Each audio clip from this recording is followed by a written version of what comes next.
सुंदररित्या 7 थरांची सलामी आपण पाहिली। 6वा थर खाली येत असताना 5वा थर बसलाय, 4था खाली येतोय।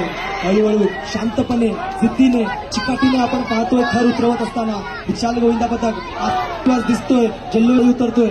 खेळ म्हटलं की जोपर्यंत आपण जिंकत नाही तोपर्यंत खेळ संपत नाही आणि गोविंदा म्हटला तर लावणं जितकं महत्वाचं उतरवणं तेवढंच गरजेचं आणि तेच प्रात्यक्षिक दर्शवलंय।